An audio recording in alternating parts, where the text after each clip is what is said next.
Paige and Ashely, welding on a 20-inch.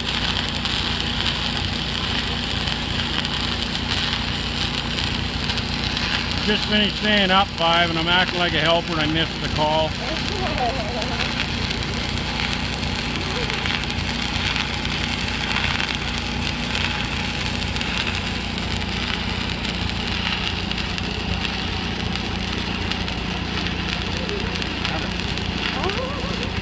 Nice. Yeah, they're hooked together right now. Look at that. Trying to beat each other down the side. No one can win. Tug of war. Tug of war.